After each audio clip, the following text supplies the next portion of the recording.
Okay, good morning, everybody. It's great to have you here. We have a great agenda.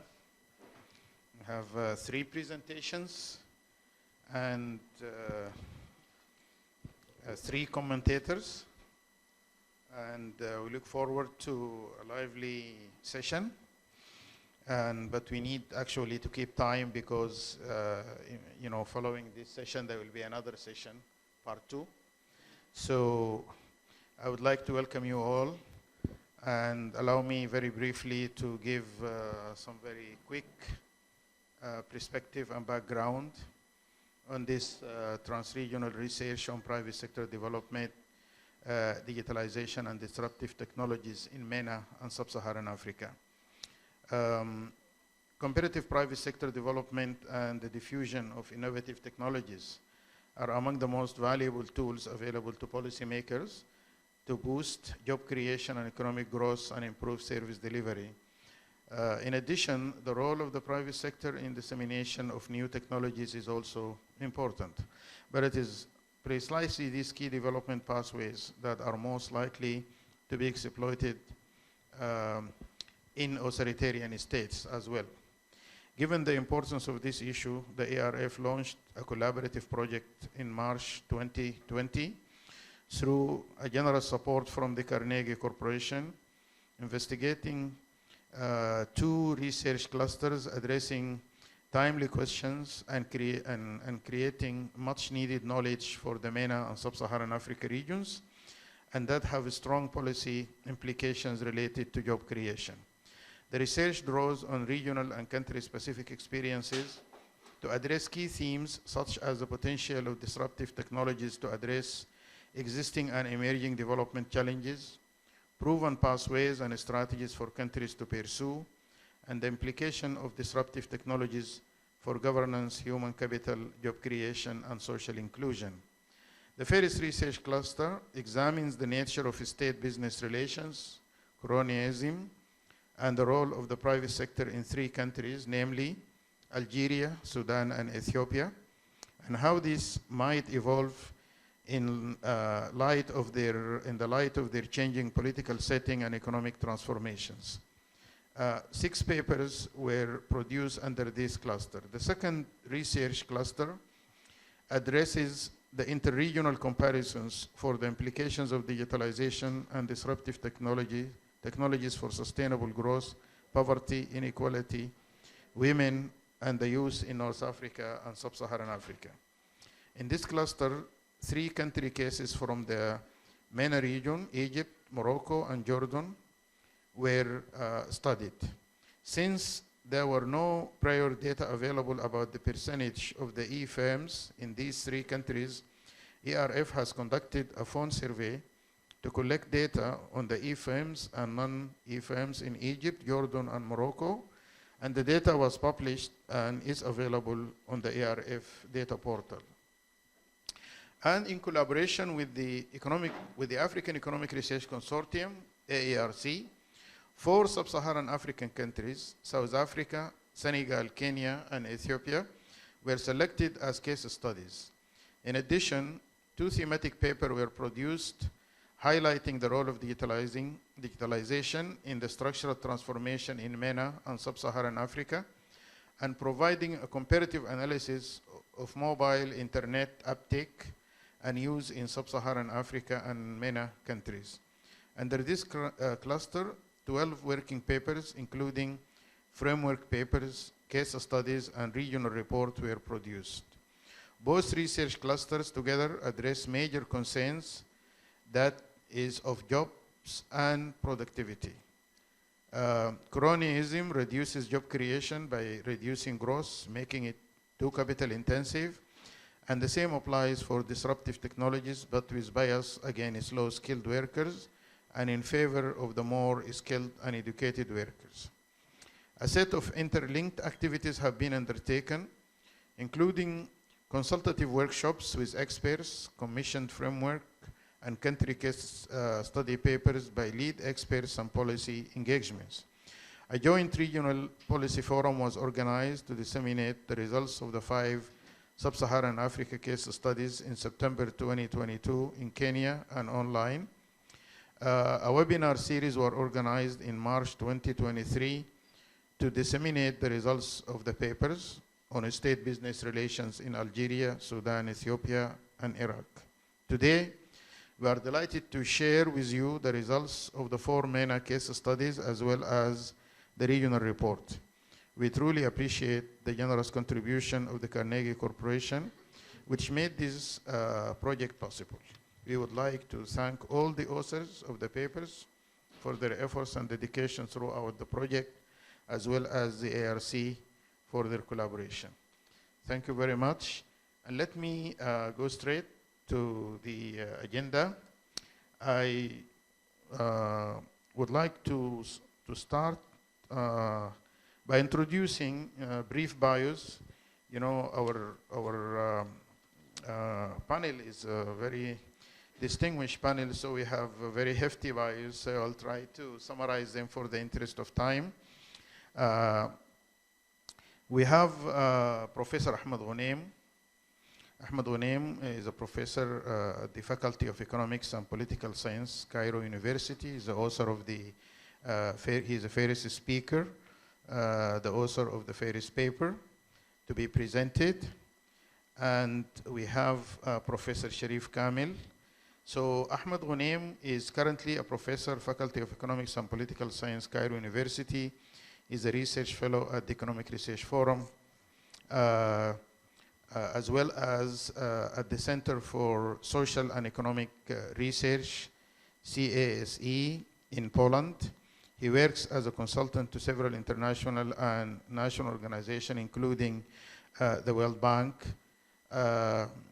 among other very distinguished contributions, including a pivot from the university to contribute to a major project in Egypt, which is to head the authority of the Museum of Egyptian Civilizations, which is, I think, is a very commendable assignment to be taken by an academic, an economist in particular. Professor Sharif Kamil is a professor of management and currently is the dean of the School of Business, the American University in Cairo. Professor Kamil is, as I said, is the dean of the business school. Before joining the university, he was director of the Regional Information Technology Institute and managed the training department of the Cabinet of Egypt Information and Decision Support Center. He is a trustee and international board member of the Association of MBAs and the Business Graduate Association. He's a member of the board of directors of the AACSB International. He co-chairs the board of stewards of the African women, of the African women. I think that's what I have.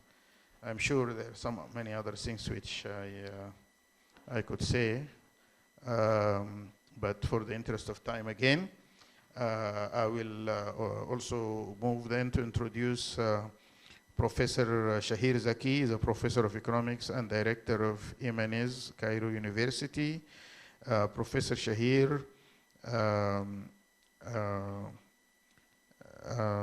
is also a consultant for several international organizations, including the World Bank and International Labour Office and International Trade Center. He has published on international trade, trade policy, trade services, applied economics, and macroeconomic modeling, and he's also a lead economist consultant with the African Economic Research Consortium.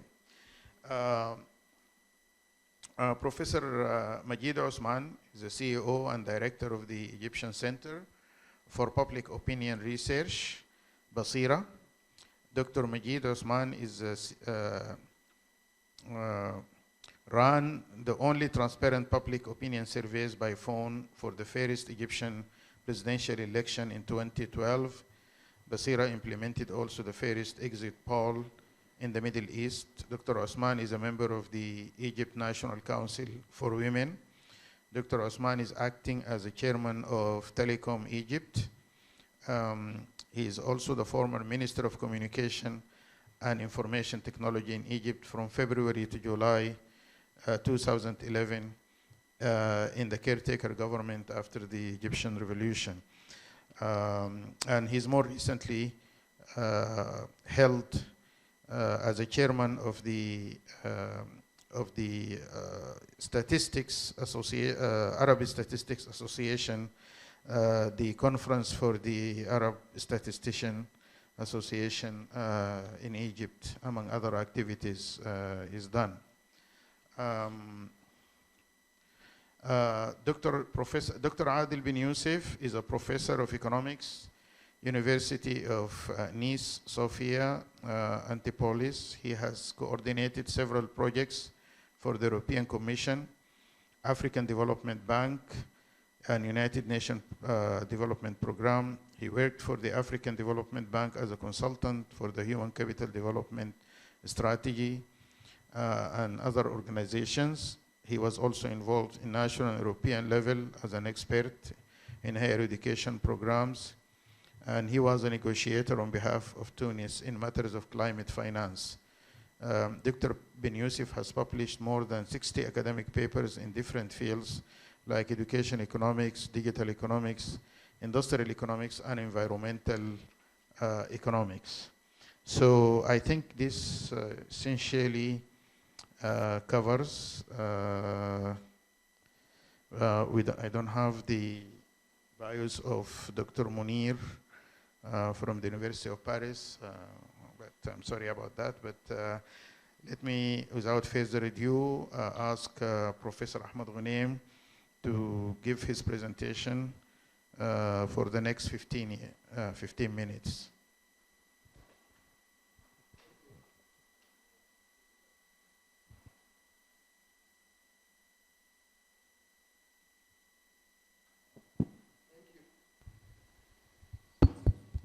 Thank you, Ibrahim. First of all, good morning, everybody.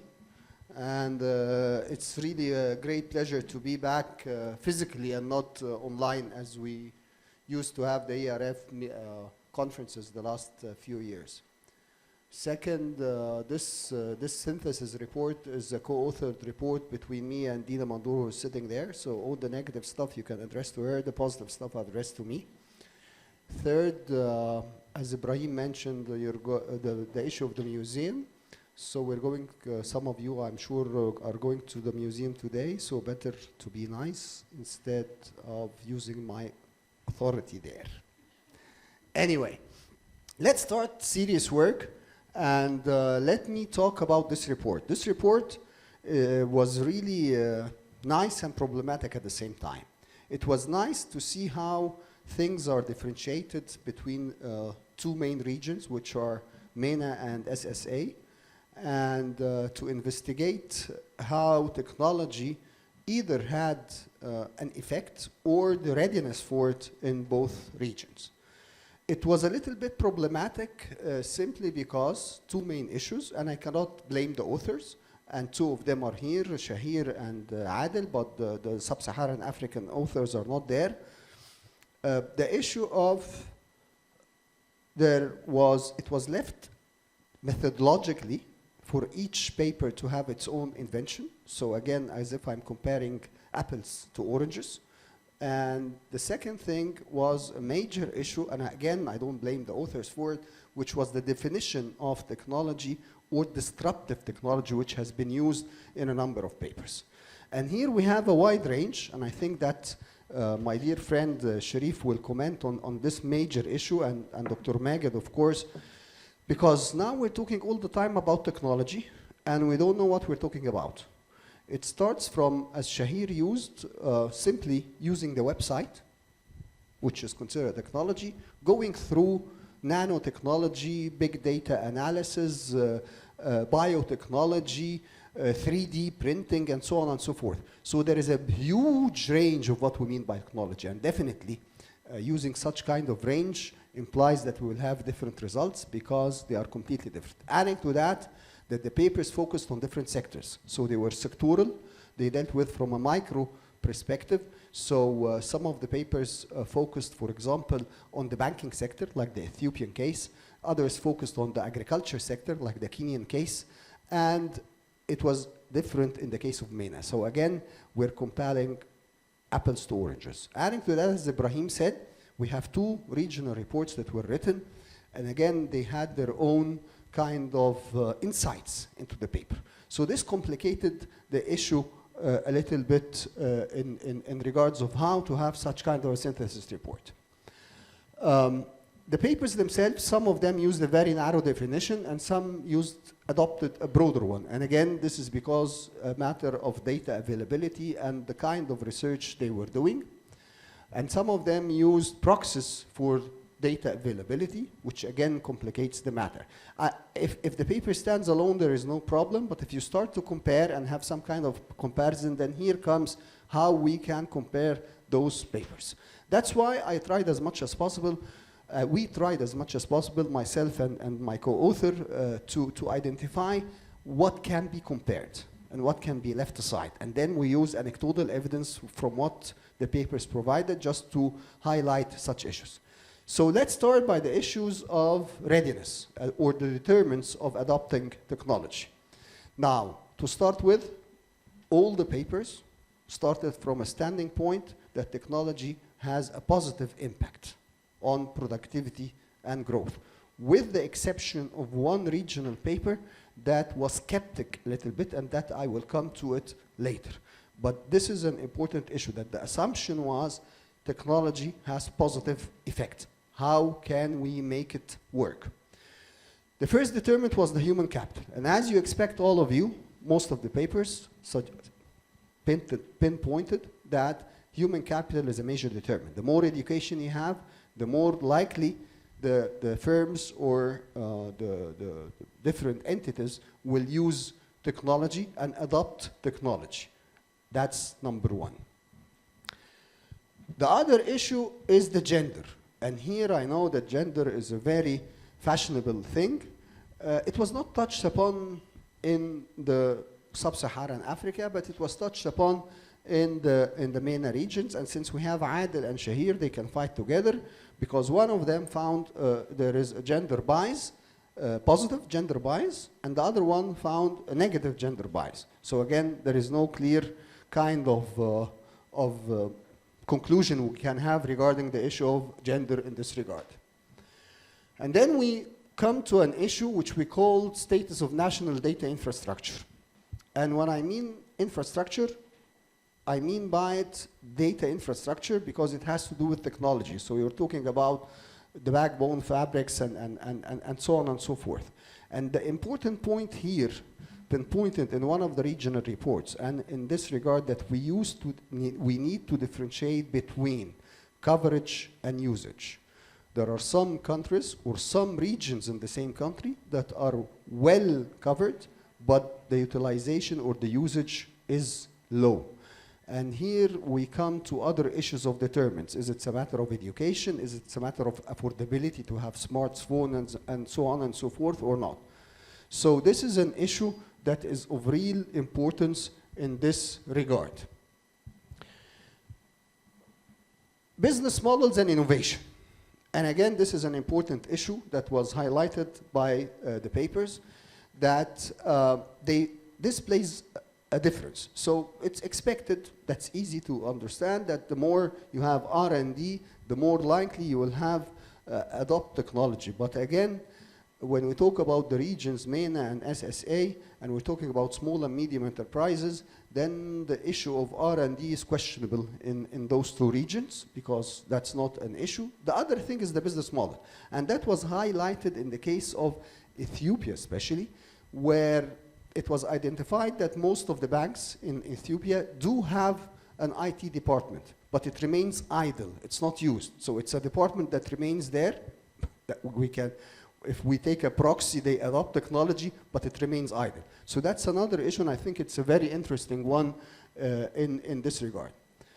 The other issue related to national data infrastructure is the issue that, and that was highlighted by Adil, as well as Shahir very vividly, the issue of there is a dichotomy on the geographical level. So we might have a country that's doing very well, but inside the country itself, and that most of the data that are published are actually talking about the country, but what those countries identified that we need to differentiate between the countries themselves. So we have regions in the country that actually have good usage and good coverage of technology, and others in the country that do not have the same case. In the Sub-Saharan Africa, it was identified in Kenya, where Kenya is the rising star of Sub-Saharan Africa, but when you go and dig in the details, the devil is always there. This is some kind of indicators. I won't go through it, but it just shows that there is still a huge gap, a relatively huge gap between MENA and Sub-Saharan Africa in terms of readiness and in terms of usage and in terms of everything. But when you start to go into MENA, then you have a problem where some of the countries are really lagging behind in this regard. So yes, on a comparative level, there is a gap, and the gap is definitely on the side of MENA. It's in a better position compared to Sub-Saharan Africa, but again, within countries, you have some that are lagging behind. Another issue of the determinants was the issue of institutional and regulatory infrastructure. And again, this highlights that it's not up to you just have technology and leave it, it will work. This was highlighted in the issue of Ethiopia, for example, on the side of Sub-Saharan Africa, where the role of regulator, not only on the technology side, in the market side, like for example, they were talking about the issue of the role of the central bank as a regulator is not doing its right job, and hence technology is not adopted. The same was repeated by the case of Shahir in Egypt, where he said that the overlapping jurisdiction and a lot of institutional loopholes in the case of the issue of the entities governing the technology adoption makes a lot of a negative difference in this regard. And again, the issue of the market structure. This was highlighted, but again, this was mainly important in the case of regional report, and it was highlighted as a case of recommendation, where one of the recommendations was you need to adopt a lot of technology if you're going to be engaged in the global value chains. And then it was reversed or stopped by the issue. If you have the market structure not right, where a lot of monopolies are there, when there are a lot of multinationals are there, then you will not benefit a lot from adopting technology. So the issue of market structure, competition, and making sure that all benefit on the right way and the same manner is important. Physical infrastructure was again mentioned as an issue, as a determinant, and here you have the issue of access to electricity is an issue that makes a lot of a difference. So you might have a lot of technology, but again, if you're not connected to electricity the right way, or you have a lot of cuts, then it affects how technology can be used. Firms characteristics, it was nice. 5 minutes are left, okay, harder. Firms characteristics, the issue of the large and new firms usually adopt more technology. Then we go in the effects. The effects, it was shown in the case of Sub-Saharan Africa. Again, the assumption was that all the countries who adopt technology will be in a better position. And then it was highlighted that it has a positive growth effects and so on. The same thing was identified in MENA, starting from that. But then here we have an issue related to Dumello and Zollider, where they identified that in the case of Sub-Saharan Africa, we need to be very careful because the adoption of technology will have a negative effect on labor substitution. So this is an important issue, which was not identified in the case of MENA, according to them. It will help them in being engaged in global value chains. Conclusion and policy implications. It was questions. All of the countries have adopted the national strategy. Did it prove to do anything? The answer was no. Then it's an issue. Dichotomy of the macro indicators and the micro foundations, and that was one of the major issues highlighted in this project. Importance of focusing on servicification. And the issue of servicification, as you know, it's a very important issue. And the idea was that for MENA and Sub-Saharan Africa to make use of technology, since they left and they cannot be on industrialization as good on board, then the issue of servicification is an issue, but we need to take care that multinationals do not get all the credit and all the gains. Expected gains should be treated with caution, and I'm repeating that this kind of exercise highlighted that we need to question to what extent should we use technology, and really is it all positive? The second issue is that maybe Sharif and Dr. Magid can identify or start to categorize technology, because it's a very wide range. Thank you again, and sorry I met the time. I hate to exceed Absolutely, my time. I think you set a very good standard for us. Thank you. Exactly, succinct and informative presentation, and in time. So our lead commentator here is Professor Sharif Kamil. He will give us the commentary in the next 10 minutes. Sure. Sabah al-khair, good morning everybody, and thank you Ahmed and Dina for trying to consolidate the work of the different case studies covering MENA and Sub-Saharan Africa. I think you've covered some of the points I wanted to cover, but let me look at the papers and then look at your presentation and try to shed some lights from a different perspective, but also comment on some of the things that you said. Looking at the studies and look at what you said, one thing remains for sure: there is a lot of research that needs to be done while digging deep into the many issues that you've covered today. And I would put them in 3 different categories. First of all, as an overarching point, what do we mean by technology? It has been covered by the papers. You've shedded some light on that, and it can range from just access all the way to the most advanced technologies that are out there, and we're still questioning: is it going to affect employment? Is it going to increase productivity? Is it going to provide more divides? Is it going to help in closing the divides? And so on and so forth. But even when we dig deep in each and every single technology, we take this as a collective measures. We need to look at this from 3 different elements. The first is access. The second is adoption. But then the third is the impact. I mean, access, and we get into access, the quality of access, the spread of access within and amongst countries, like you said at the end of your presentation. And then we move to the adoption. What kind of adoption? Is it adoption for servicing certain industries, or adoption that can help create jobs, increase productivity, increase the efficiency of companies, and so on and so forth? And then the third is the impact. How is it impacting society at large, the lives and livelihoods of economies in at least the regions that we're covering? When we look at that, it's like a matrix. We need to look at 4 different aspects, and I think that represents what the different studies try to do, but from different angles. Looking at human capital readiness, looking at data availability, looking at the infrastructure, and one very important element that covers them all, which is governance. And that is what I call the societal readiness. So again, human capital, data, infrastructure, and governance. We look at the papers, they've touched upon some elements in some countries that relate to that. But then at the end of the day, to have a comprehensive analysis of each and every country, because there is one thing I want to say: there is no one size fits all, even within the same country. We need to look at those 2 elements of the matrices.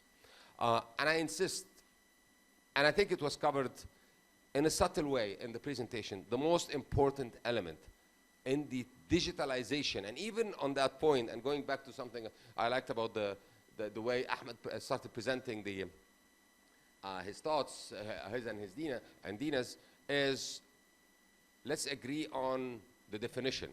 But let me step one step back, and let's agree on the name. We even use digitization and digitalization. We're not even common in addressing that point. So moving from that, as I said, all the way from the basic infrastructure that we're talking about, all the way to data analytics, AI, and so on and so forth, provides an opportunity, not for everybody, given the human capital readiness, but also the infrastructure and the investments that need to be there. In a nutshell, if I want to summarize what the papers try to address, I think the climax would be factoring in the role of the government, the role of the private sector, but most importantly, the most important element in the technology sphere, which is human capital. It's the most important asset. If you think of it, when it comes to data, when it comes to investments, when it comes to infrastructure, even when it comes to government, to governance, the most common element amongst them all is the human capital readiness. And that I would go back, I don't know, 50 years, 60 years, even addressing the point of labor substitution. There is only one way to go with technology adoption leading to impact, is what Alvin Toffler said 50 plus years ago. All of us, and we're doing that without even noticing it. We're learning, we're unlearning, and then we're relearning. Migrating the skills that we need to know from the ones we know now into what is needed for us to remain current, but also relevant. Unless we do that, we will not be able to adopt the technologies that even are out there, if they are out there. And then even the level of adoption will not go up to the level where we can have an impact on our communities, regardless of the specific case studies that are being covered, because that cuts across the different spaces where technology is available. Of course, investment makes a difference. Of course, infrastructure makes a difference. But unless the human capital readiness is there, with the skill set that are required and that are changing all the time, then we have an issue. And just as a footnote, we've all heard all the talks since November about ChatGPT. I promise you, all the companies are still scratching the surface. And this, by the way, has been gradually getting into our system for a good 5, 6, 7 years, by the way. Do not forget Alexa. Do not forget Siri. This is a different form of AI, but it's getting into our system now. It's really getting into a space where a greater impact is going to be there. Well, how can we transform that impact into productivity, into the change of lives and livelihoods in the community, without being locked in the fact that these technologies are going to depress the human capital? I'll give you one example. Dropbox, by the way. Dropbox, a month ago, they let go 25,000 staff. They let go 25,000 staff. Just imagine how many staff they had. So all these positions or job opportunities were not there 15 years ago.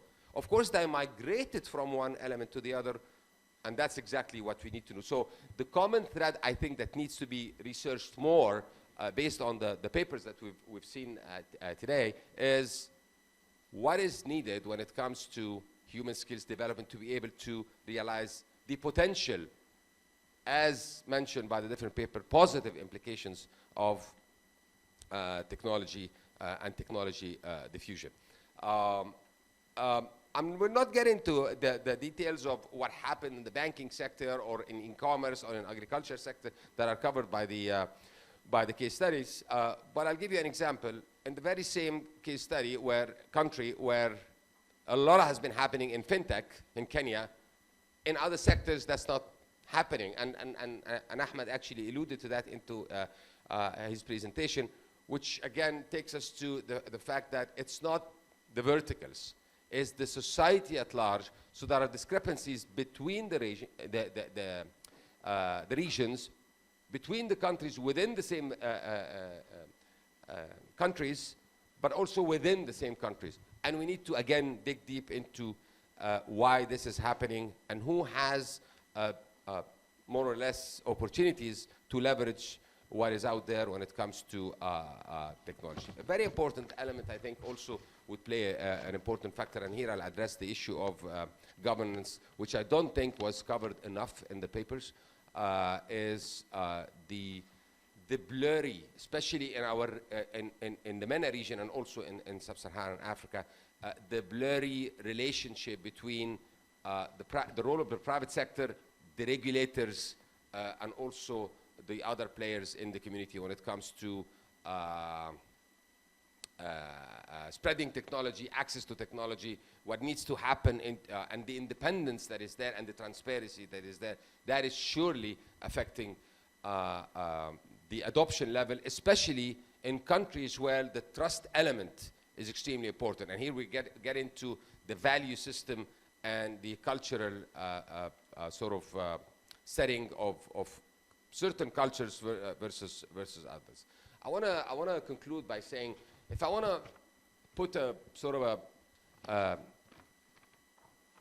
poster picture to what is needed based on the papers that we've seen, the presentation prepared by Ahmed and Dina, is a matrix that would be further research that addresses an environment and the possibility of that environment that would be government enabled, but private sector led, and here I'm taking care of the governance element, that is technology driven based on the capacities of each and every country, because as I said, there is no one size fits all. That is surely data driven, which is a common problem across all the countries that we've covered. Last but definitely not least, that is human capital empowered. And what I mean by empowered is the skill set, not just the education. It's the skill set that can help them navigate not just the access, but also the adoption and realizing the possible impact that can come out of whichever technology that's being used. So again, it's government enabled, private sector led, technology driven, data-based and human, data-based and not database, data-based and human capital empowered.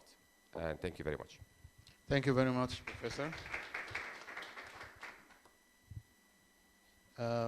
The next speaker is Shahir, Dr. Shahir.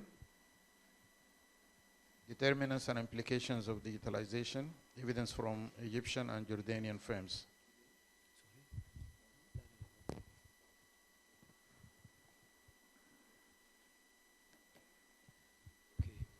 Thank you, Dr. Ibrahim, and thank you, Dr. Ahmed, for paving the way for the first presentation. It will make my task much easier. Before starting, I just want to thank also Dr. Maged Osman, who provided me with a very constructive feedback on the first draft of the paper, and that helped me improve the two papers actually, and it will be very challenging because I'll have to present two papers in 15 minutes for both Egypt and Jordan. So I'll try to give just a very quick idea of the main findings. So basically, what we're trying to do in these two papers is to examine what are the determinants and implications of digitalization in Egypt and Jordan, using the newly collected data set by ERF for around 1,000 firms in 3 countries, Egypt, Jordan, and Morocco. So I'll present Egypt and Jordan, and Dr. Adel will present the case of Morocco. Just before starting, I want to give like a theoretical framework or a theoretical argument behind what I'm doing, because basically what I'm trying to do in this paper is to examine 3 theoretical arguments. The first one would be the Schumpeterian growth theory, in the sense that with digitalization we're going to have a creative destruction where the most productive firms, they will be able to survive because they are able to innovate. A second theoretical framework would be what we call the general purpose technology hypothesis that was explained by Richard Detal in 2005, where technology would be like a general enabler for most of the sectors, but the effect will depend on the types of the firm, because we have some firms that will be intensive in technology, other firms that are dependent on technology, and the third type of firms would be firms that are enhanced perhaps by technology and digitalization.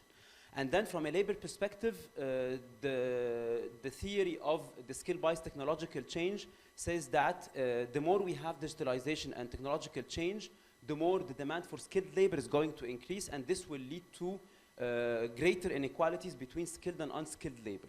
So basically what we expect is that based on this theory, the most productive firm will be able to innovate and to survive. That's on the one hand. On the other, this will also increase the quality of work, because basically skilled workers will have to be formal workers, not informal workers, perhaps less likely to be unpaid workers, and so on. That's the overview, but I will try to be very quick. When I was trying to compare Egypt and Jordan, I was trying to focus on three main issues in the two countries. So first, what are the visions and plans in the two countries, in the sense that whether there is a national plan or a national vision at the country level. So for instance, in Egypt, there is a vision called Digital Egypt 2030 strategy, the national payment systems, Reach 25 in Jordan, the national broadband network program, and so on. The second thing I was comparing was the tools and the portals that are implemented in the two countries. And the third dimension I was comparing also was the legal framework in the two countries. And the main finding was that the two countries, they have most of the laws that we need in terms of cybersecurity, in terms of e-commerce, in terms of e-signature, but clearly the main problem that firms are currently facing is in terms of enforcement of these laws and the discretionary way or the discriminatory way in enforcing the laws between large firms and SMEs, for instance. The data I'm using, as I said, it's the newly collected data by ERF for the three countries, and it has mainly three main modules. The first module describes the characteristics of the firms, main characteristics, labor, sales, employment, and so on. Then the second one focuses on digitalization, and what I mean by digitalization here is mainly 7 measures that have been mentioned in the survey, which are whether the firm has a website or not, uses a smartphone or not, has online selling, online buying, uses the internet, is listed on an application, and has a self-built sales website that enables payments. And here, for those 7 measures, we can distinguish between, we can classify them into 2 main groups. The first group would be auxiliary digitalization that might enable, like websites, and that in general can be easily implemented and accessed, because the fixed cost is not high, versus more demanding or more advanced digitalization measures like the online, like the self-built sales website, or whether it's listed on application or not, because this will require perhaps a higher fixed cost. And we will see that there are very significant differences between those measures when it comes to SMEs, for instance, or to gender, because we will see that there is a positive gender bias for the use of websites, but a negative gender bias for the self-built websites, for instance, because again, it requires an access to finance that is more costly, and given the discrimination that women are facing in terms of access to finance, then they're not able to implement such advanced technological measures. I'm basically in these 2 sections, I'm presenting the 2 papers respectively. So I'll not go into the details, but just quick comments. For the first paper, which firms are more digitized, we're trying to see which firms are more likely to adopt digital measures relative to others.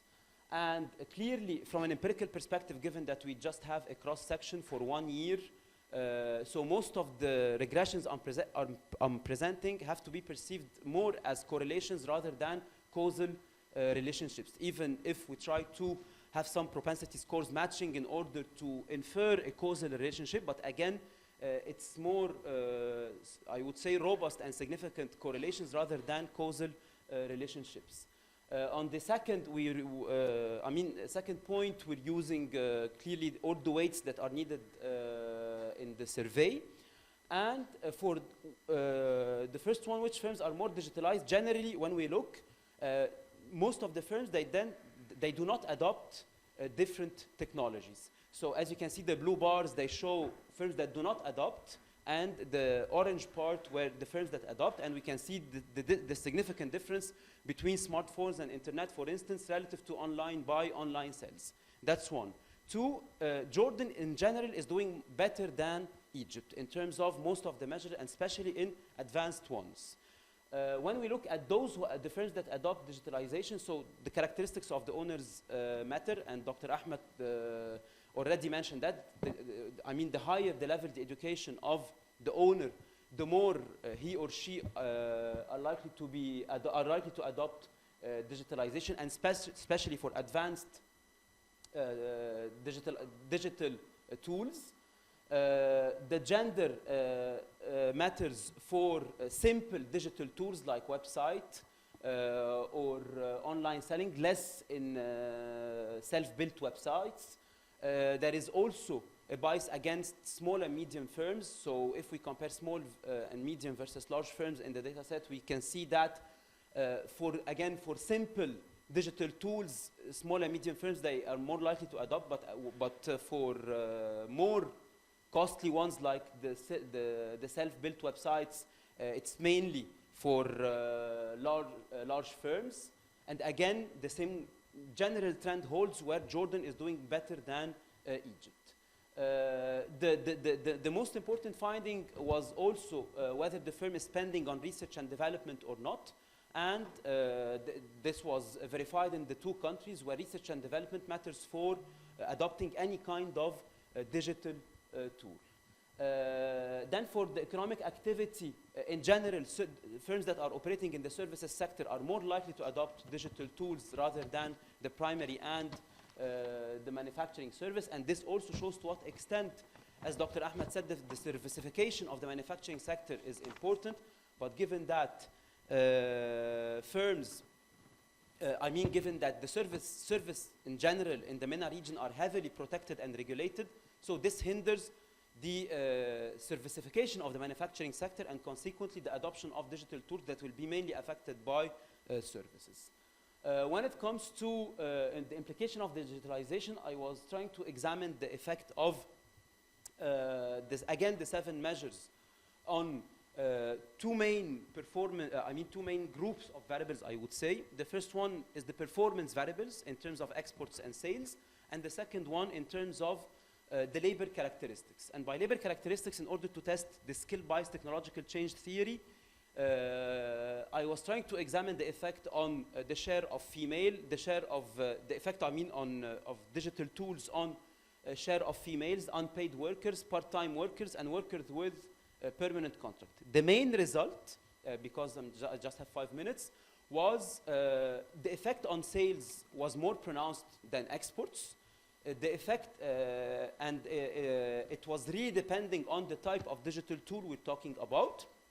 So, for instance, using internet matters because most of the firms were using internet and websites.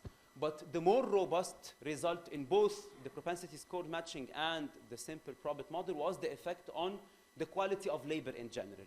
Because firms that tend to adopt digital tools, they have a higher share of workers with permanent contract and a lower share of unpaid workers or part-time workers, which means that at the end of the day, in order to adopt such tools, we need more skilled labor that will tend to be formal, which means that is paid worker and with contracts, because it's not, it's more stable and more likely to be, in this case, skilled. So at the end, just to provide some potential explanations to all that and to conclude, so I was trying to compare Egypt and Jordan relative to other comparator economies within and outside of the region. So within the region, Tunisia and Morocco, and outside of the region, mainly Chile, China, and Turkey. Why Morocco? Because Morocco is well known for its institutional reforms. It's doing much better than other countries. China, because it's like the model for most of the countries in terms of export performance and market shares. And I was trying to compare different variables across these countries. So, for instance, in Egypt, one of the main problems was time to get electricity, even though we don't have electricity outage, because we need almost 80 days to get the electricity, and this figure is 4 days just in Jordan, which shows to what extent there is a real big, and clearly electricity will affect the adoption of digital tools, because digital tools are highly sensitive to that. Second, in terms of the firm's obstacle, most of the firms, based on the survey that adopt different digital tools, they tend to face more problems compared to those who don't adopt in most of the digital tools. In terms of the legal framework, as you can see, Egypt and Jordan, they have most of the laws related to the e-commerce legislation, but again, the problem is in terms of enforcement. Final point on education and human capital, the two countries, Egypt and Jordan, are doing, even though Jordan is doing a little bit better than Egypt, but again, they are doing worse compared to other competitor economies, especially China, for instance, and Morocco. One final point, and I will conclude with that, is on trade policy, because as I said, in general, digital tools are affected by services, and services in general, like telecommunication and information system, they are still regulated and protected in the MENA region, and this is the ad valorem equivalent of service trade restrictiveness index by sector. And as you can see, in general, for the communication sector, in the MENA region, it tends to be much more protected than other emerging economies, especially Latin America, East Asia. And this also affects the servicification of the manufacturing sector. So to conclude, in 3 points, when we look at digitalization, it has to be taken into account in a more comprehensive sense, in the sense that, as Dr. Ahmed said, there is the part related to institutions and the quality of institutions, because digital tools are sensitive to institutions. Second, the physical and human capital infrastructure in terms of labor and in terms of electricity. And finally, from a more development perspective, clearly there is still a digital divide at the gender level and at the regional level, because one of the findings in the paper was that firms that are in main cities like Cairo or Amman, they tend to adopt such tools relative to other remote areas that are not favored as these firms. And I will stop here and thank you for your attention. Thank you very much, Dr. Shahir. Now, give the floor to Professor Majid Osman as a lead commentator for this paper.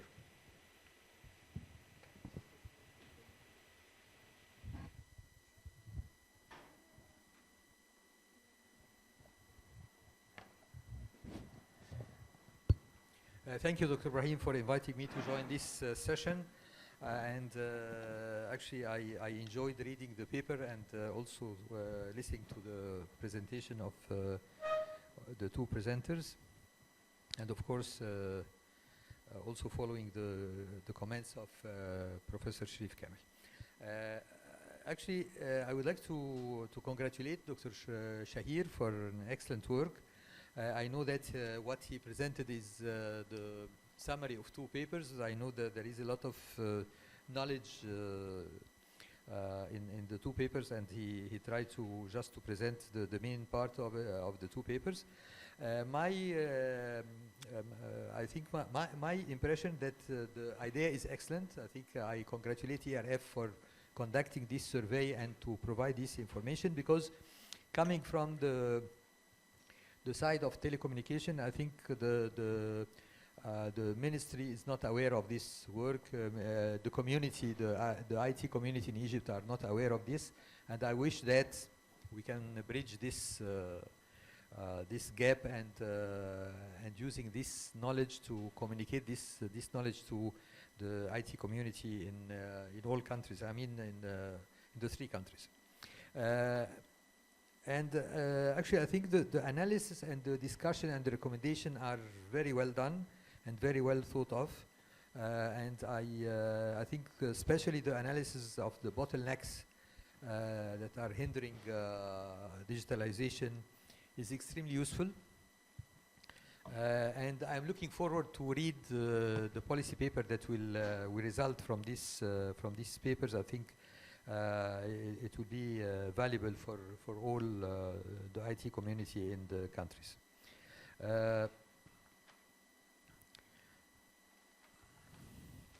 Having said so, I think it's important also for future work in the same area to consider other points.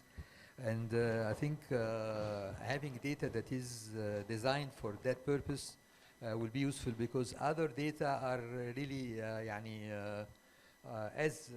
we analyze it as it is. For example, the economic census, etc. It's not very well designed to serve that purpose. But since we have data that is collected for that purpose, I think we have an opportunity to do further work. And I would say that there is, I have some suggestion, but before mentioning this suggestion, I would like to comment on the paper in terms of the part of the human capital and how to measure human capital and to compare it across countries. I think what Dr. Shahir did is to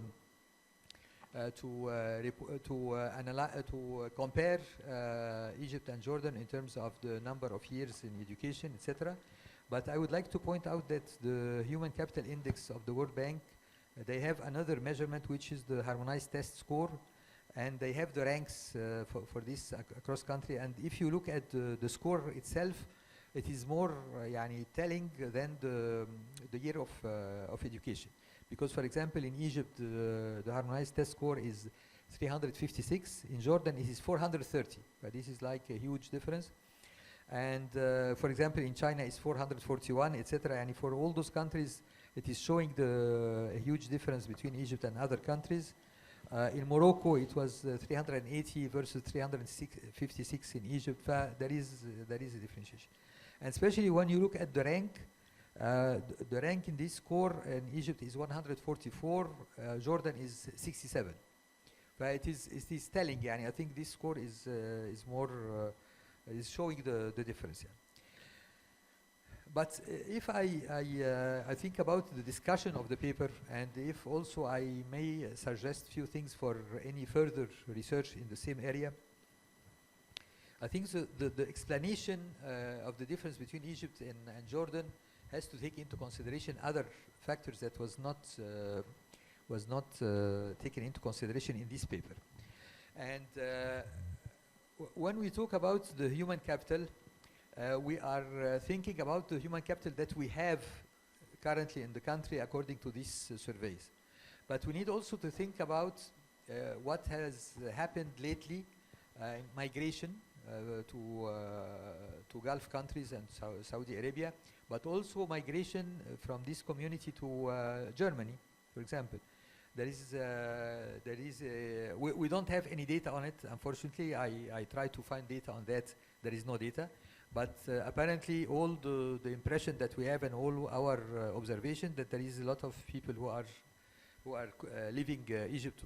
I don't know whether the magnitude is the same in Jordan or not, but at least in Egypt it is a sizable one. But in addition to the brain drain that we are noticing in the IT community, there is also what I can say institutional brain drain, because we have entrepreneurs that was in the IT community that they created their own enterprises, and then it was there has been merging or acquisition from other countries, and these firms disappeared from Egypt to other countries, but they are created originally in Egypt, and probably this is happening as well in Jordan. So I think this element has to be also analyzed, and maybe if there is a chance to collect more data on that, I think it will be very useful to understand exactly the dynamic of the sector. Added to that, I think the part of the digital divide, you mentioned that, but I think it needs more data and more analysis. And we need also to think whether digital divide is, of course it is a bad thing on the individual level, but on the cluster level, I think probably we are stuck with a certain digital divide level. And this has happened in India, for example, and in other parts of the world. And what kind of digital divide we can accept, and what kind of digital divide we have to sort of say, no, this is negative or Dr. Sharif Kamel mentioned this, the regional disparities within the country, and I think he correctly said so. But also we need to think about the importance of having clusters And the clusters, of course, are not in agreement with the disparity. It's a different issue. I wish also that the segmentation of the firms according to the relevance of technology can be taken into consideration for further research. I think this will be also important in terms of understanding does digitalization matter, but matter for whom? It's not, the level of relevance is not equal among all type of firms. We need to think about it also in this. The issue of legal and human infrastructure and quality of institution, I think, was very well written in the paper. However, the enforcement of the law is also important, and in Egypt, for example, we can think of the e-signature law. It was sitting for maybe 15 years or so, but it has not, it didn't have an impact on business in Egypt in the way that it was planned. And this also can be a place for other for further research.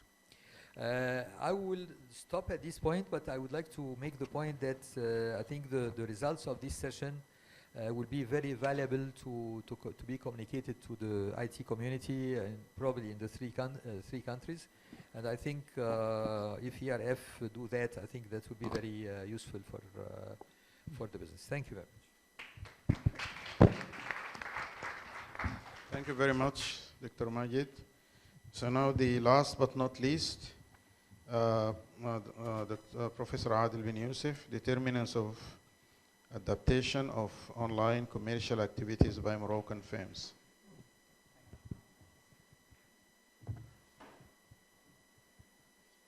So good morning, everybody. I will start with some general thoughts because given in order to interact with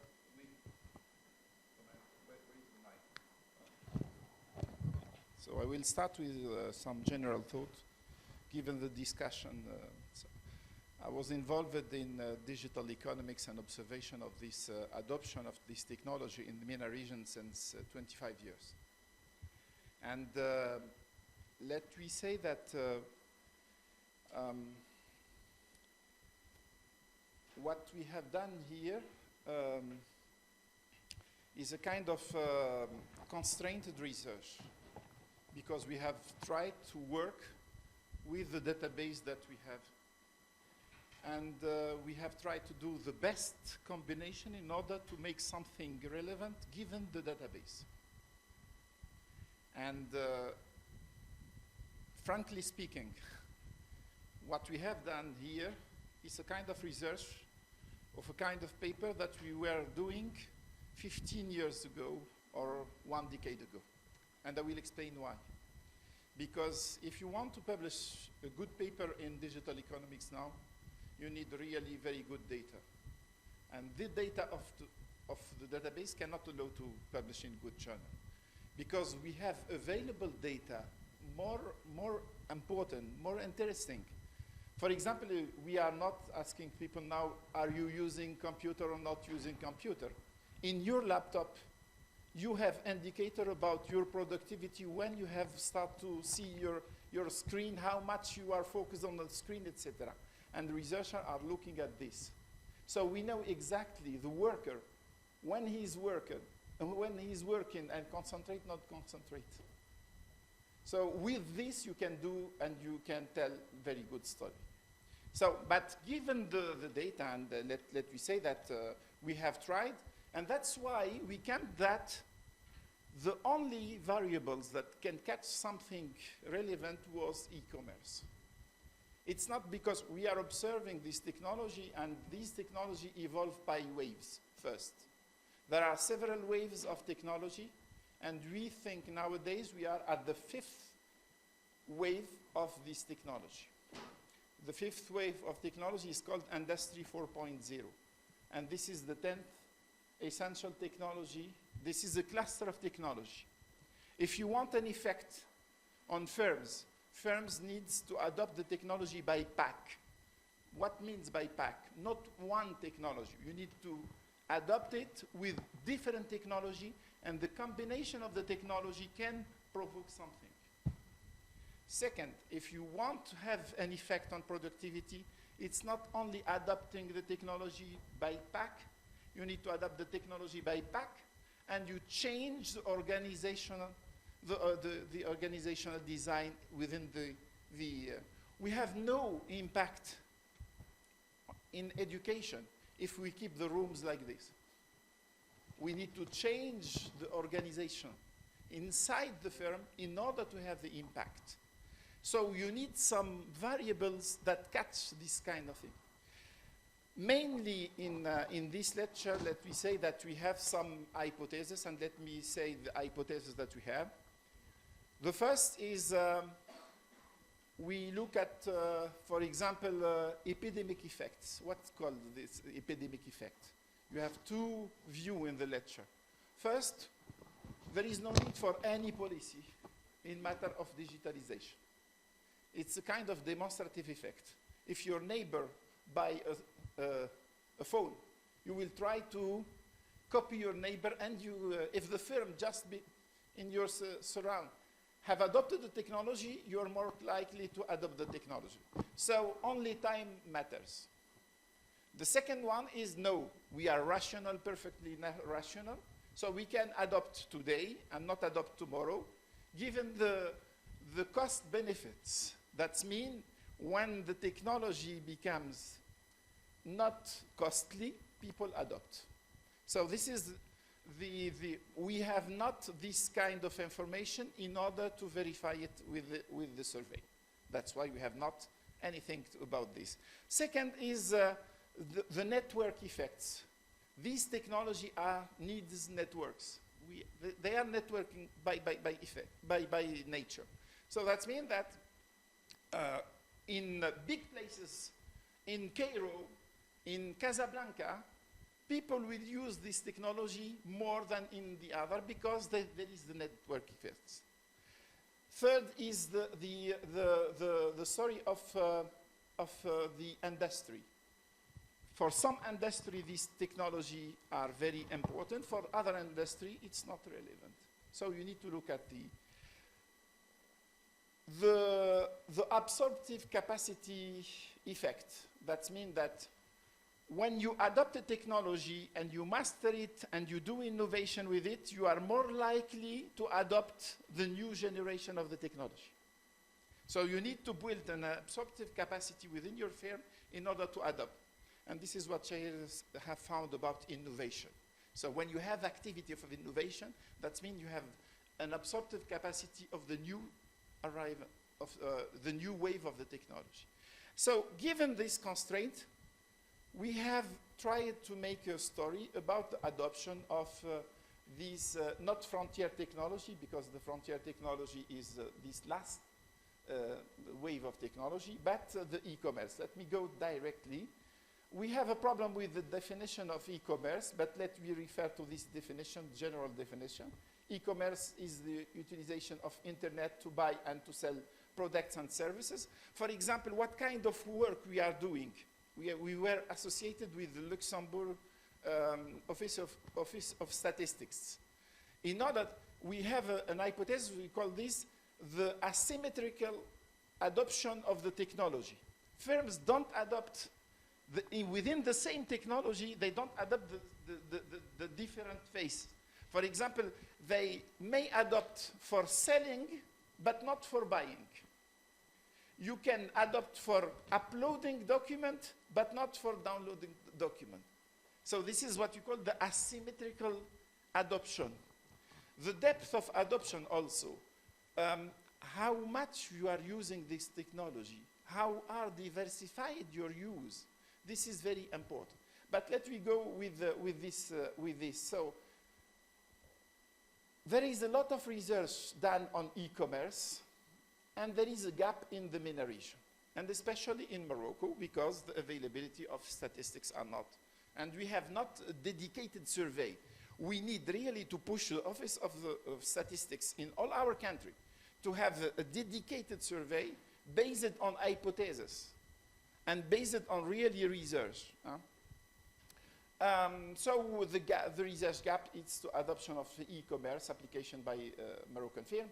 And generally the story is captured by descriptive statistics.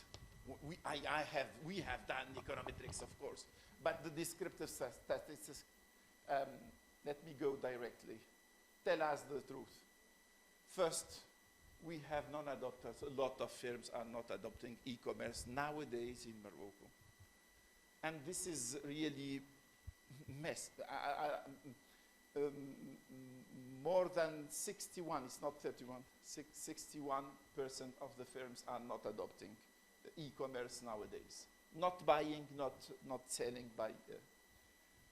There is a big differences across sectors. And if you want really to make a good story, and you need to look at one sector and you go in depth. We need really to go in one or two sectors, for example, and try to understand why they are not adopting. Understanding why they are not adopting is more interesting than understanding why they are adopting. This is very important. Here we have the confirmation, or at least here, we see that age is key. That's me, that newborn firm and newly firm are more likely to use e-commerce. But this is due to several factors, but this is true, and we can find it here. Highly educated workers. So not very net the effect. We want, this is the skill-based technological change, but it's not very clear. It's not very clear in here. RD activity, not having activity, of course, this is the nature of the sample, but having an own website, only 30%, 31%. So let me go to the results. As I said, we have a confirmation of one hypothesis, is the age. The seniority effect is confirmed by the three models. If you look at any of the models, so we have really a significant effect that firms are more likely to adopt when they are aged. The reference is 5 years and less. This is first. We have a specific adoption in some sectors, and this is very important. They are more likely to adopt education, health, and some, like, for example, basic metals, metal products, wood products, furniture. And we need to look at this sector, why they are adopting, why they are more likely to adopt than the other. I think that this is a start of the story, not the end of the story. Because now we need to go further and to understand. We have this, we don't know why it's located on this. I was expected to have something, for example, for this line, to have more significant, but it's just for this one, so the story is incomplete. I don't know exactly how to interpret. Here we have something very interesting about the digital skills. This is the managerial staff digital skills. And when they have digital skills, we are more likely to adopt. But it's about the managers, not the workers. Because for the workers, we have not this. We have not found the effect. This is key. And this is maybe, how can I say, something that will change the story in the future is these kind of platforms. Nowadays, we have new platforms operating in the market, in Morocco, in Egypt, in Tunisia, Uber, whatever, you know, Airbnb, etc. And firms are now aware that being listed in these platforms can induce them to e-commerce. And they may be game changer, the digital platforms. Innovative activities, we found it. That means that we have a confirmation of this capacity absorptive effect. That means for the policy recommendation, we need to build an absorptive capacity of the firms in order that they can absorb this technology. If they have not the absorptive capacity, they will not. Using smartphone for business always. We have found also the website. The website, having a website, it's key, of course, but it's obvious. So the main results, we have a confirmation of 4 main hypotheses, but this is very standard in the lecture. And the one that we have not the confirmation is the skills, is about the skills. And so perhaps it's the quality of the data, but we cannot say that, so for the, even for the policy implication, I will be very precautious with this. I cannot say that do this or do not this, because really we need, the only policy implication is put in place a dedicated survey for digital technologies and try to work with researchers for the updated hypothesis in order to test for them. And then you will have really policy recommendation very targeted. This is what we are doing with the French Office of Statistics, the European Office of Statistics, and the Luxembourg, for example, because the Luxembourg go further than what is done in Europe. And they ask us what you want to test as hypothesis before doing the survey. And this is key for us. I am struggling and trying to do this in Tunisia since 2 decades without any success. So really sorry for that, because if you look at the survey in Tunisia about, they have internet, not internet, smartphone, not smartphone. What we can do with this? We cannot do anything. We cannot recommend anything. So we are not useful for them, but we count on ERF in order to push and to implement these new surveys. And no need for the minutes. I have finished. Yes, I have finished. So, no policy recommendation I have. This is my recommendation. Thank you very much. I think he's already provided some very insightful. So the lead commentator is Munir, but I don't know whether. Let me say that previously it was expected that this presentation will be done in French, because it's targeting Morocco. I think you did very well. No, I know. But Munir also was expected to do it in the French. Okay. But you can do it in English. You can try.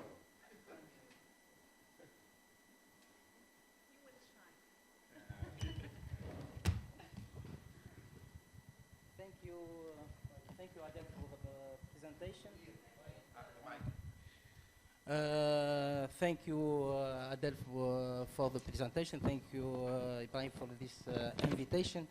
It's planned that the comment will be in French, but I will try to comment this paper in English.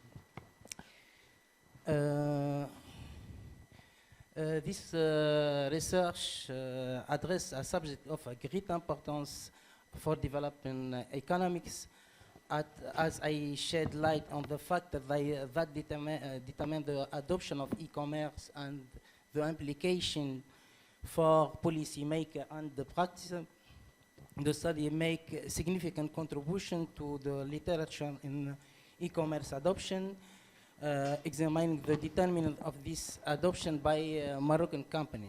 However, it has some limitation which I would like to discuss in detail, as well as opportunities for improvement for the future research.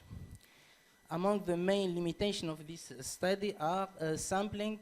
The study focuses on a sample of Moroccan companies, which limits the generalization of the results to other national or regional contexts. In addition, the sample size and sampling method used may be representative of all, may be not be representative of all Moroccan companies. For variable and measurement, some important variable may not have been taken in account in the analysis, such as organizational culture, leadership attitude toward innovation, or macroeconomic factors. Moreover, some of the measures used to assess the study variables may be subject to a measurement error of or bias. For the econometrics models, although the study uses several econometrics models to estimate the relationship between variables, it is possible that other models or approaches may be more appropriate for analyzing the determinant of e-commerce adoption. For example, simultaneous equation models, or you can try with the panel models to better estimate the causal relationship between the causal effect between variables. Also, for the endogeneity and the causality issues between variables, the study attempts to address endogeneity issues by using specific estimation techniques, but it is possible that some sources of endogeneity have not been fully accounted for. Therefore, the estimated relationship between variables may not reflect the true causal relationship between variables. For the sample, you can increase the size of sample and include companies from various sectors. Size or region of Morocco to improve representativeness and generalization of the results. Comparison between different sectors could be also be made to identify the specific sectoral trend in the Moroccan economy. Also, the use of longitudinal data. Collect data over a long period and use panel model to analyze the evolution of e-commerce adoption and changing the determinant over time. This would also allow examining the potential effects of factors such as technology exchange, public policies, or economic conditions. Include additional variables. Integrate other relevant variables into the analysis, such as organizational culture, leadership attitude toward innovation, or I said macroeconomic factors. Public policy also must be included to or market trend. This could help explain the further variability in e-commerce adoption and identify the new determinants of adoption. To address comparative study, you can conduct a comparative study with other countries, particularly in the similar context, for example, Egypt or Jordan, because we have data about these two countries. You can use also a qualitative approach, combine quantitative method and with qualitative approach, such as case study, interview, observation, to better understand the process and the mechanism underlying e-commerce adoption by company. In conclusion, I would like to emphasize the importance of this study and the contribution it makes to our understanding of the factors that determine the e-commerce adoption. Despite this limitation mentioned, the study provides a valuable insight for researchers, policymakers, and practitioners seeking to promote e-commerce adoption and stimulate economic development. In particular, the finding of the study can inform policymakers in developing strategy and policies aimed to encourage the adoption of e-commerce by business. For example, public authority can could implement training program for business leaders, promote access to finance for the investment of e-commerce, or implement initiatives to improve digital infrastructure. Finally, this study paved the way for new research of e-commerce adoption in other national or regional contexts, as well as the consequence of this adoption for business and the economy as the whole. By incorporating the discussion opportunity for improvement and developing innovative methodological approach, researchers will be able to deepen our understanding of the determinant and impact of e-commerce adoption this contribution to the formulation of effective policies and strategy to stimulate economic and social development. Thank you for your attention. Thank you very much. Thank you.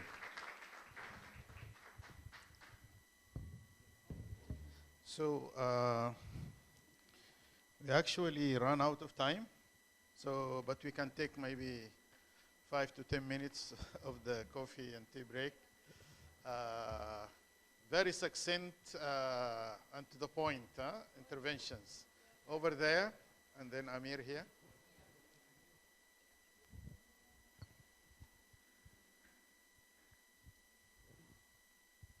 Thank you very much. The presentations, I mean, actually, I missed the first one, but the other two I had chance to follow. So my question to Dr. Zaki, yes, thank you very much for the presentation. It's really important. I mean, the digitalization and the firm performance on sales and trade.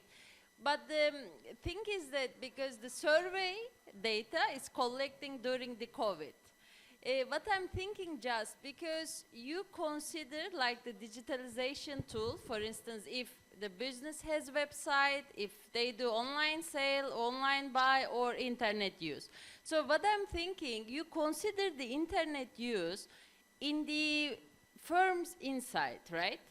If the firms have access to internet, not the workers. Because during COVID, most of the businesses were closed and the workers were, if they were able to work with online tools, they were working from their home.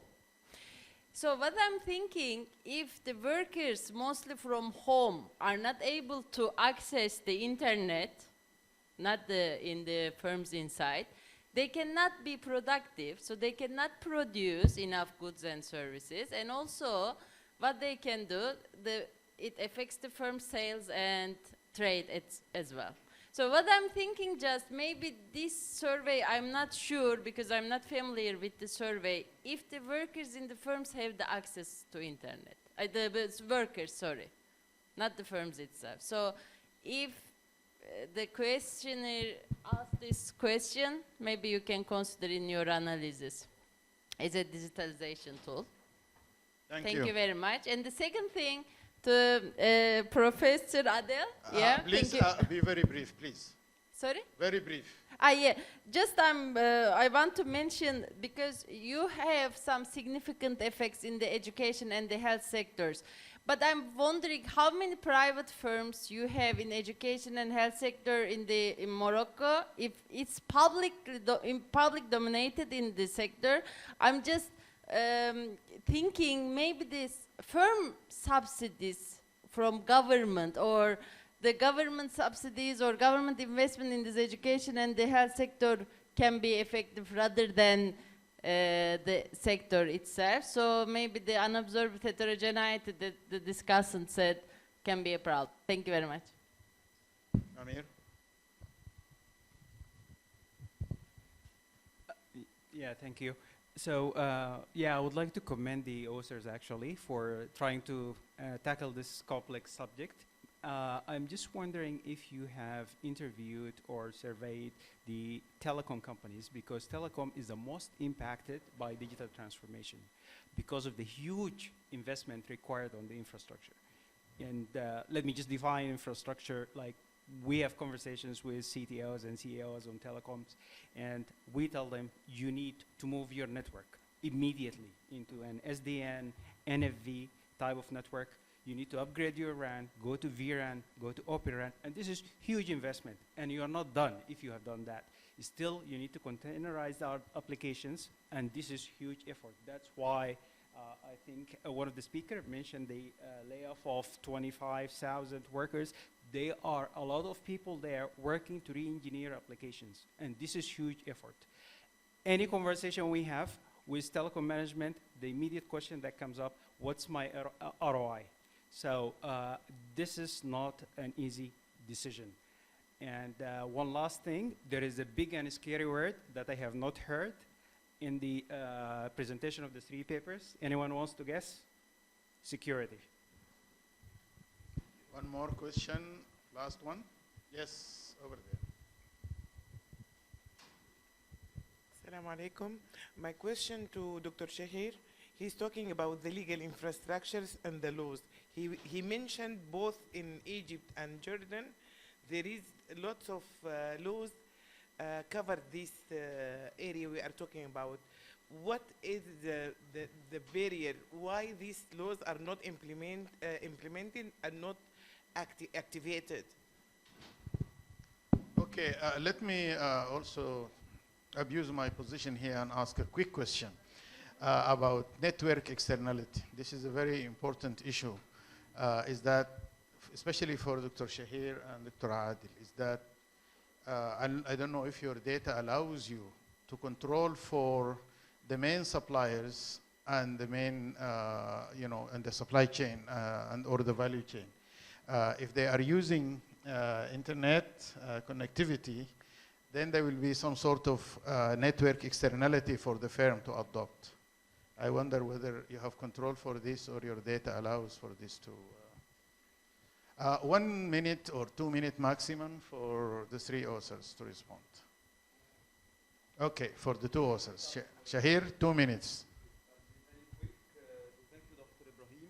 Thank you, Dr. Ibrahim, and all the other participants. So yes, I agree with you that given that there is definitely that we might have a bias in the data, given that it was collected post-COVID, not during COVID. It was collected, as far as I remember, between November 2021 and February 2022, right? And it's at the firm level, so we don't have questions that are asked to at the worker level. But perhaps what we can do is to complement this analysis with the data that has been recently launched with my colleague and co-author Amir Al-Haddad, because we have part of it that tries to see whether we had some layoffs during COVID, and whether also firms they adopted some online working. But again, it's at the firm level, not at the worker level. Interviewing telecom companies, yes, I totally agree. And security issues, I totally agree with you. Especially in the policy part, it's very important to be taken into account. For the enforcement, the problem in general is the enforcement. I mean, it's more of a macro problem. But what's specific in this regard is also that most of these laws are implemented in a very arbitrary way. So it's not, they are not implemented in a fair way for all firms, and that's also hinders the inclusion dimension of digitalization. For the network externality, unfortunately, we don't have this, Dr. Ibrahim, in the data set. We don't have who's the main supplier, but what we do have is whether some variables related to digital measures that try to see whether, for instance, the IT department is within the firm or it's outsourced. And again, also if internet is used within the company, or it's not internet, other measures are also outsourced from other suppliers. This we can control for. But in the sense of externality, given that the regional aggregation that we have in the data set is relatively aggregate, so the externality, I would say, at the cluster level would be difficult to measure. That's it. Thank you so much.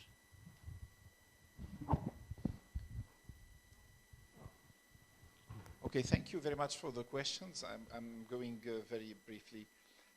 I think that they are private sector companies in health and education, and it's well developed in Morocco for health and for education, especially higher education. They are performing very good. So I think they are adopting and they are selling things, etc. For the telecom companies, I wonder if the telecom companies can open their data for researcher. This is the best way to understand what is happening in our society. But what they are doing is they are doing their own research in order to feed their strategy, but not the strategy of the state. And this is key, because I think that we need, as a policy recommendation, to have a certain bargaining power with the telecom company, asking them their data for research purposes in order to better design our policies in the countries. So this is, for example, if you see at Orange in France, huh? And Monir I was in Paris-Saclay also. Orange Labs, it's a big laboratory, understanding the users, and so they have the sociologists, economists, management science, etc., and financing PhD in order to understand the users of this technology in France. So.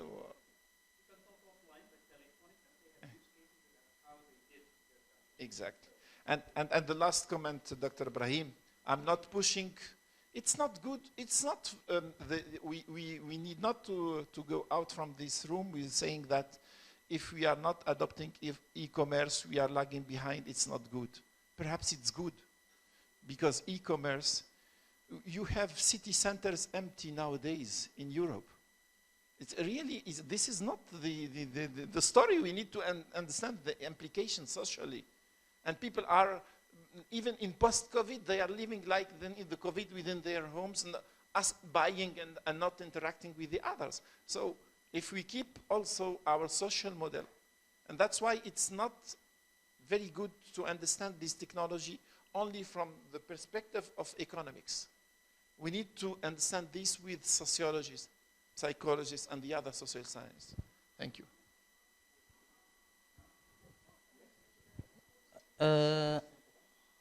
I try to answer to your question. I forget to mention that there is a great problem with the data, with the design of the. There is a lot of missing data. There is not a clear objective in the designing this. Donc that does not permit extensive analysis of the network externalities. Thank you very much. All right, thank you very much. Let us give a big hand to our presenters and discussants.